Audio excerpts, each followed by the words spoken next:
Welcome to the Innovation Race podcast,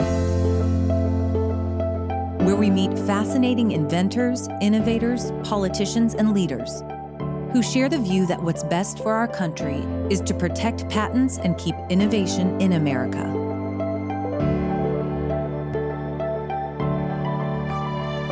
I'm Jenny Beth Martin, the executive producer of Innovation Race, and this is the Innovation Race podcast.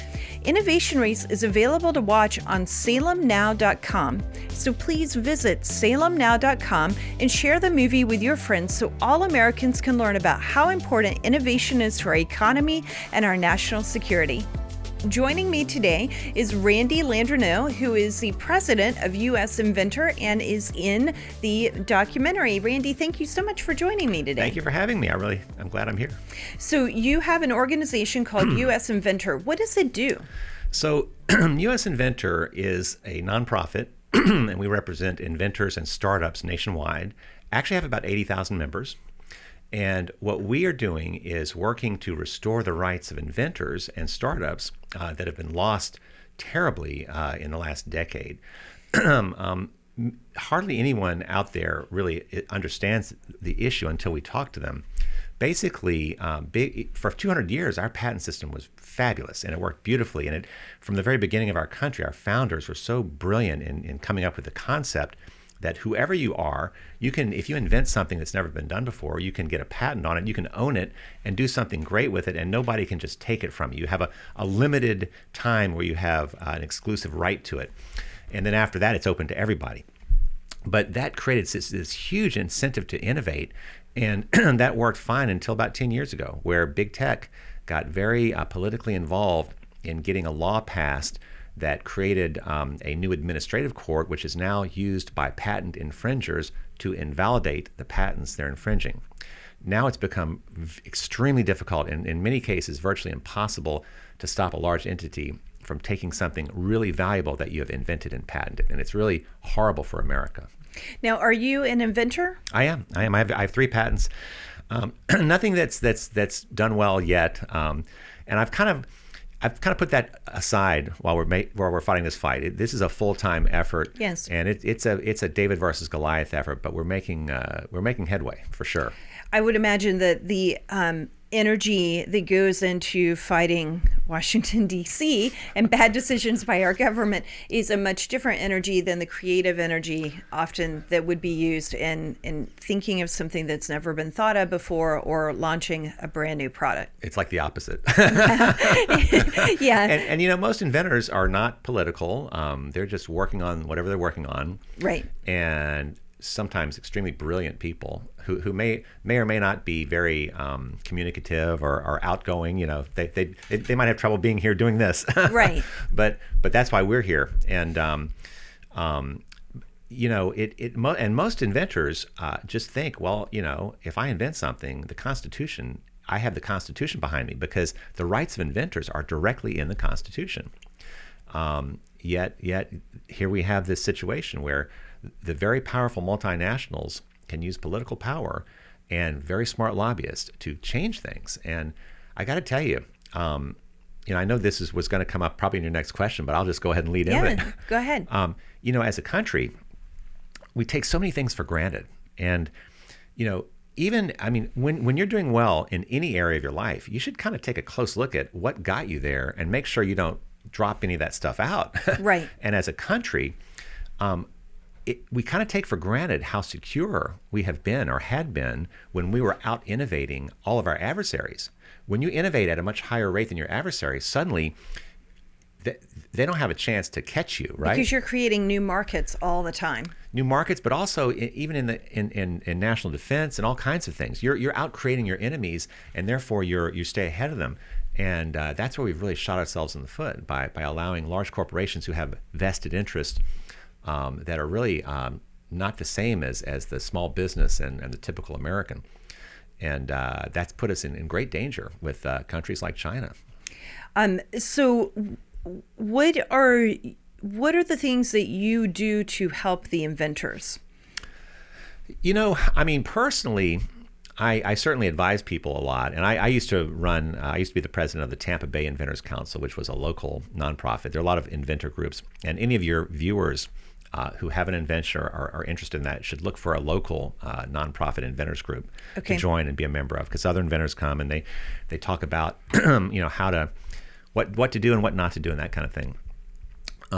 But as a company and as a group, US Inventor is what our primary involvement now is number one, informing not just inventors but everybody of this, what's happened to this what once great patent system we had, and how it's harming our country so terribly, why we must restore the rights of inventors.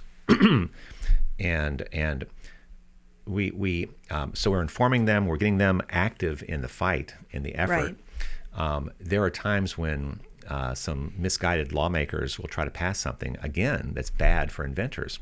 And we have calls to action where, call your senator, call your U.S. representative and tell them, vote against this. This is really bad, and here's why. We actually bring inventors to Washington, D.C., I and other executives with U.S. Inventor, and we'll visit offices with inventors. Right. Of course, when we certainly want to visit their lawmakers, but any other lawmakers as well while they're in town.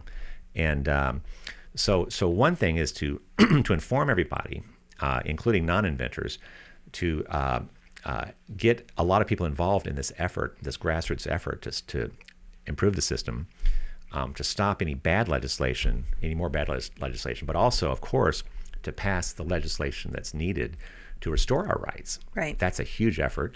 And honestly, it's harder to pass a good bill than to stop a bad bill. Because there are just more steps, and you have to have more allies, but we're working very hard on it. So it's always harder to build something than it is to tear it down. Even when we're kids and we're building a tower, brick by brick by brick, that takes a lot longer than our sister or brother coming along and just kicking it right out from under us. So it makes sense that it would take longer to get a good bill passed, and it is probably easier sometimes to stop bad bills. It seems like this issue is one issue that I have found in the years that I've been involved with the Tea Party movement. Most of what we do is it is seen as so partisan. It's either a left-right issue, a conservative liberal issue, Republican Democrat issue.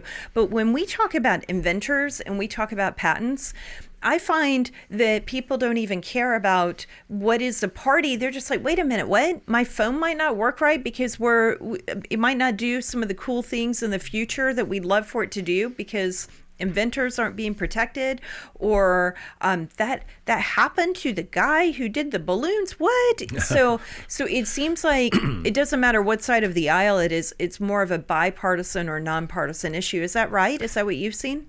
Absolutely. It's think about it this way. It's not okay that the big corporation can just crush the little guy. Right. And that goes with both parties. I mean, we both agree with that on either side of the aisle. And the situation is really, are we going to support small business, which America is built on small business? Right.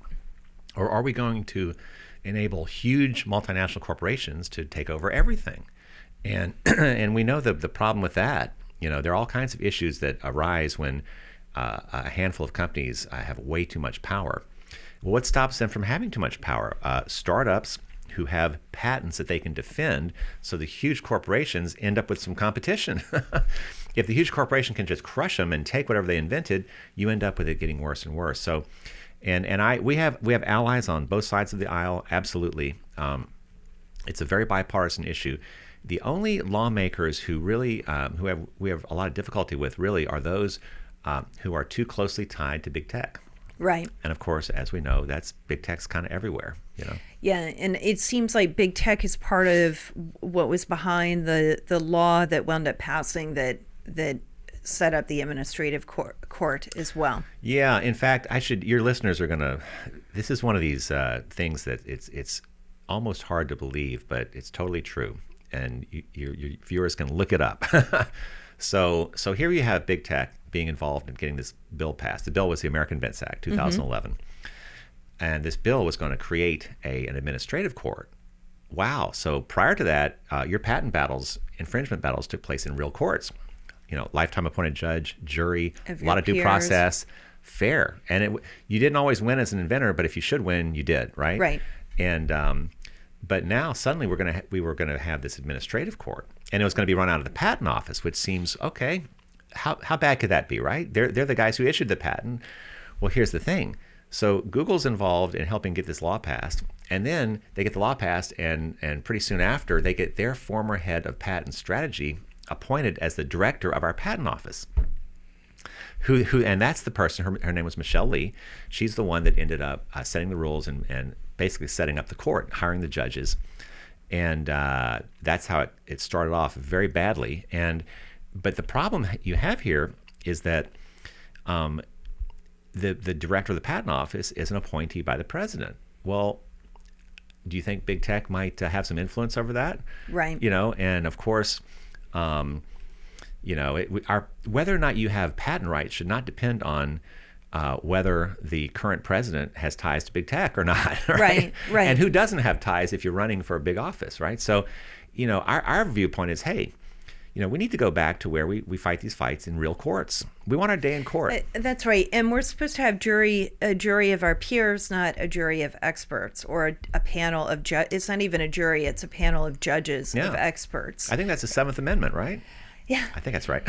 So I'd have to double check. But yeah, it is an amendment for sure. It's like the right to a trial by jury, a jury of your peers. That's a key piece of America. And a lot of countries don't have that. That's kind of unique in America. And that's one of these things that makes America different. And we can't lose that. Right. And the experts oftentimes are experts on what they know, and because they think they are experts, they may not be willing to step outside and learn another area. I'm not saying that that's necessarily true with the patent court, but it just seems true largely of a lot of experts who I know. Yeah, and there's a term used in Washington, D.C. a lot, and it's unintended consequences. Oh, yeah.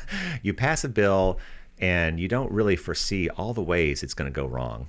And those are your unintended consequences. And that is like, this is the American Invents Act is like the poster child for unintended consequences.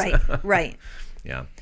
And they really, what concerns me the most is what you said a few minutes ago, and that is the right to patents was brand new. It wasn't brand new to have a right to your intellectual property, meaning there were rights with intellectual properties, but it was new that those rights did not belong to the king rather than to the individual who created the idea. And then we protected that, and we enshrined it, and we made it a right. We said we didn't make it a right, but we confirmed that it was a right. So this is a right. It's your natural right. You are born with this right, and the government is not supposed to be infringing upon it, though the government is going to set the terms for how it's managed.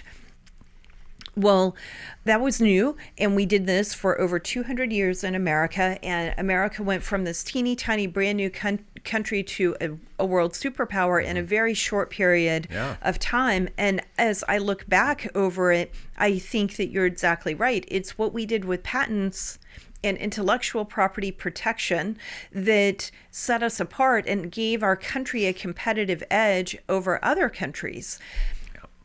We're doing away with that. That's really what we're trying to highlight in Innovation Race. So all of a sudden we've stopped protecting this, and it helped make America what it is today. And if we don't continue to protect those rights, other countries like China in Innovation Race may wind up overtaking America. I mean, that's happening as we speak. It's happening.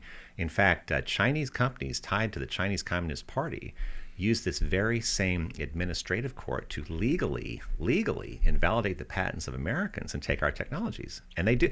ZTE and Huawei have done it a couple hundred times. In fact, I know an inventor. Here's where big tech, the connection between big tech and China. These big tech massive corporations, they want to be in that Chinese market. So to what degree are they working with these Chinese companies in various ways? And I know of an inventor, he invented the modern selfie stick. It was Microsoft. Now, Microsoft was the company that challenged it in this new administrative court, but they don't really care about selfie sticks. they actually did it for their Chinese strategic partner, Xiaomi. So Microsoft, doing it for Xiaomi, invalidated the patent of an American. Wow. And this is horrendous. But I want to say one thing that you kind of brought up a minute ago. As far as, doing the things that made the country stand out and made it different than the rest of the world, our founders, when they decided to set up to provide intellectual property rights to the common man and woman, that was revolutionary in the world. It was, you mentioned how, you kind of touched on it. A king in other countries, a king could grant you, let's say, the exclusive right to run a port. Right. But now it's called a patent. How about that? Wow. But in America, our founders said, you know what? We're going to say that anybody, no matter who you are, any walk of life, you come up with something valuable, you can own it. And suddenly, and aristocracies around the world, they thought we were nuts, and they scoffed at what we were doing. And 3 years later, they weren't scoffing anymore. Right. But an interesting thing, and I know your viewers will appreciate this, you think about 200 years ago, women didn't have a lot of rights. Right. Well, the Patent Act of 1790 described inventors as he, she, or they. So women had all the rights of men for patent and for copyright, for writings, right, that men had from the very beginning.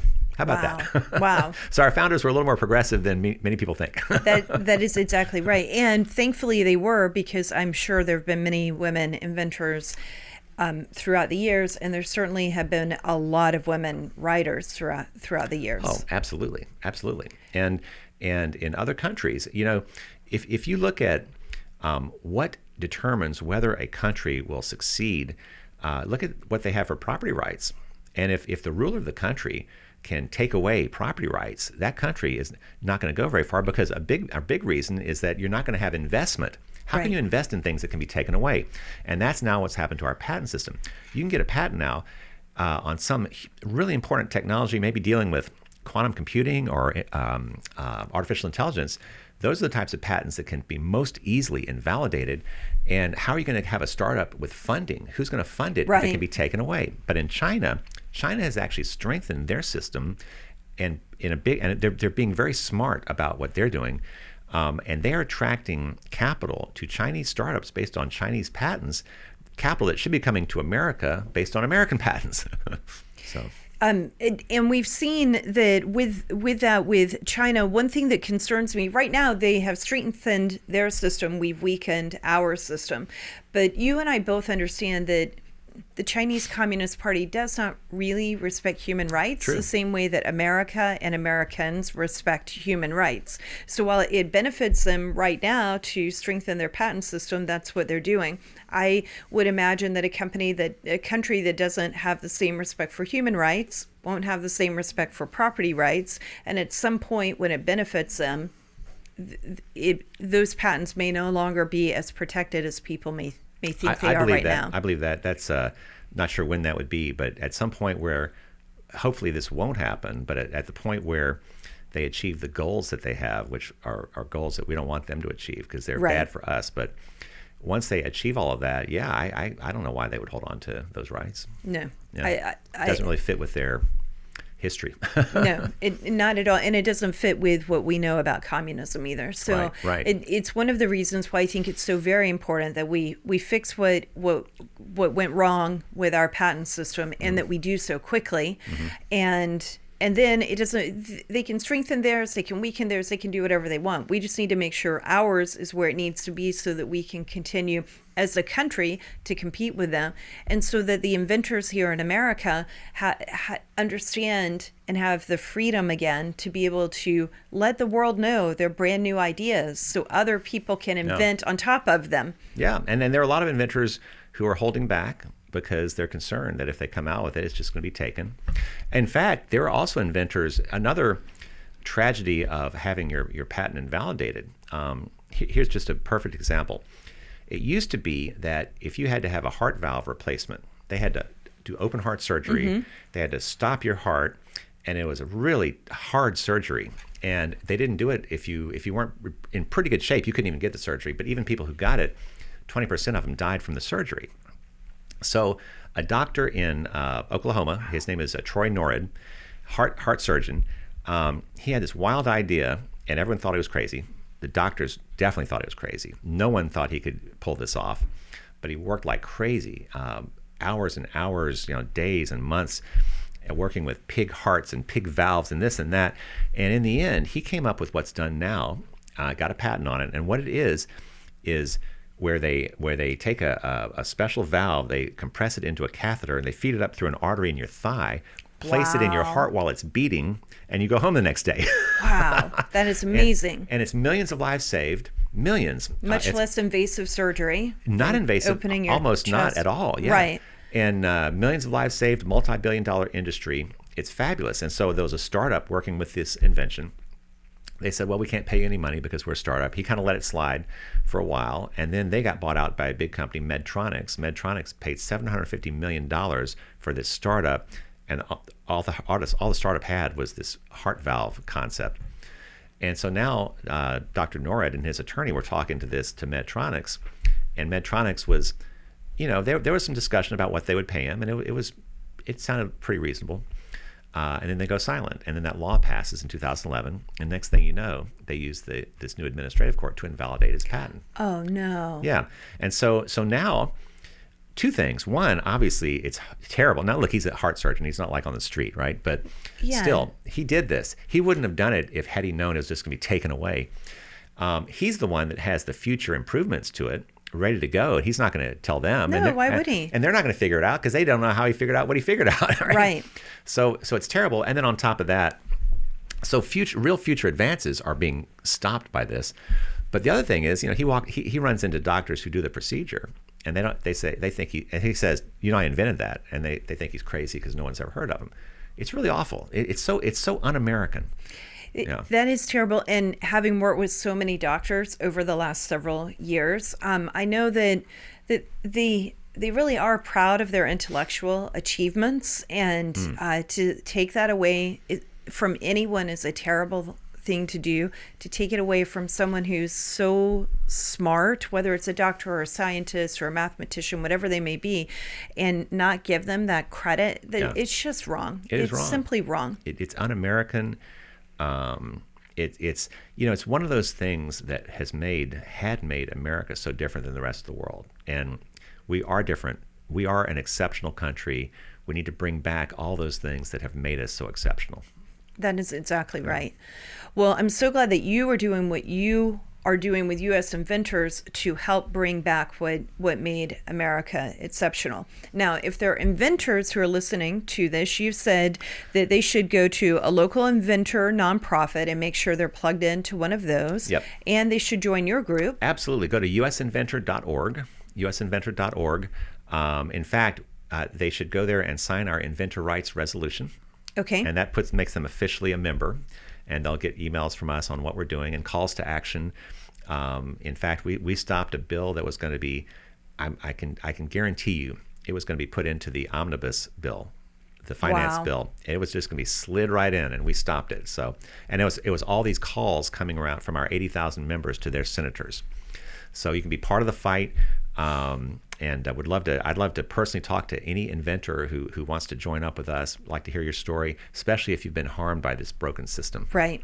We need those stories out there in front of the lawmakers in Washington, D.C. Yes. Because they are going to be influenced. They're going to hear things from the lobbyists. It's how it happens. The lobbyists are in D.C. They're in D.C. They go to the offices and they just wind up hearing that kind of information, but they also pay attention to the people back home. Yes. And so it's very important to take those personal stories from back home and give a face and a story and a personality to a constituent back home to this dry piece of legislation on black and white, black ink on white paper that they're about to pass. Yeah, and you're totally right. Constituents matter.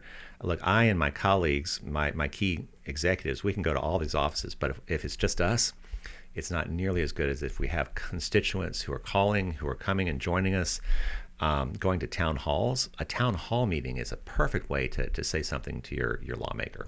It really is. And sometimes the local media is there, so you get in front of the lawmaker, you make some news, which you earn media, and other people in the community hear about what you say as well. Yeah, So. and whoever you are out there, even anyone who's watching or listening who doesn't consider themselves an inventor, you never know. You might come up with just a lot of inventions. It's just somebody who sees a problem, and whether they thought they're an inventor or not, they suddenly think, well, wait a minute, why couldn't it be done this way? And for whatever reason, nobody's ever thought of it. And suddenly you're the person. And it could be hugely valuable. But if it's hugely valuable, you're going to have patent rights that are real, that you can defend.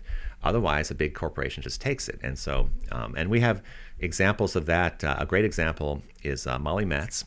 Yes. And she was in one of our podcasts. Yes. But tell about her in case the people haven't heard of her. Yeah. So here's Molly. Molly is she's a competitive jump roper and has 5 world championships in speed jump roping. And I didn't even know it was a sport. Neither did I. But it is. And I'm telling you, it requires being in great shape. Right. But so she got into a car accident, and things weren't quite straight, and she was having trouble training, and the jump ropes weren't really. She was kind of thinking about, well, how could you design a jump rope where you didn't have to hold it perfectly for it to work well? And if you go into a place where they do serious jump rope training now, any CrossFit place in the world, you'll see them using this rope where the cable doesn't go into the handle the old-fashioned way. It comes off the side, and there's some swivels that connect it. Right. And that's her technology. And she got a patent. And she came up with it. It worked great. All her friends wanted it. Then everybody else wanted it. Everybody who knew any of her friends wanted one. And it's like it just grew like crazy. And she started producing it. And she's got a patent on it. And had a small business built on it. Was producing it and licensing it to some people. And a large infringer, Rogue Fitness. They're the big player in CrossFit and a lot of fitness stuff. They, in fact, she was talking to the head of Rogue about licensing it, and it all looked great. And suddenly, they go silent, and next thing you know, they have their version. Now they have like 15 or 20 versions of it. They're selling them all over the world. So she tries to stop them, tries to take them to court, a real court, to get her day in court. She would have won. I am 100% convinced she would have won in court. The doctor would have won, and everybody else I know who's been crushed. But they end up getting her into the administrative court, and they invalidate her patent. And so now they've got it, and she doesn't. And it's horrendous. It's just, again, it's like I am kind of addicted to this battle. I've gotten into it. I started in 2011 fighting the American Invents Act, but it's like I'm just happy that we've gotten to a point where we have enough members. We have about 80,000 members. And if we keep growing and keep getting the message out, we will be able to get legislation passed that turns it around. And you don't have to be. I'm not an inventor, and I'm on your email list, and I know what's going on. And I love inventors. You make my life better. You make everybody's life better. And I want to fight for you guys. So you don't have to be an inventor to be able to join the list and, not at all. Help out. Yeah, definitely join it. And there's a spot where you check off if you have a bunch of patents or not. If you don't have patents, don't check it. But I just want everyone to know, you never know when you might have that little thought about something. Don't hide it away. Take a look at it. You might have the next big thing. That's right. Well, thank you so much for being with us today, Randy. I really appreciate it. This was Randy Landreneau, who is the president of US Inventor. I'm Jenny Beth Martin on the Innovation Race podcast. Thank you so much for joining us. Innovation Race is available to watch on salemnow.com. So please visit salemnow.com and share the movie with your friends so all Americans can learn about how important innovation is to our economy and our national security. The Innovation Race podcast is hosted by Jenny Beth Martin and produced by Kevin Mooneyhan, Lori Heiselman, and Andy Peterson. Luke Livingston directs the video podcast. Innovation Race podcast is a production of Tea Party Patriots Action. For more information, visit teapartypatriots.org. That's teapartypatriots.org.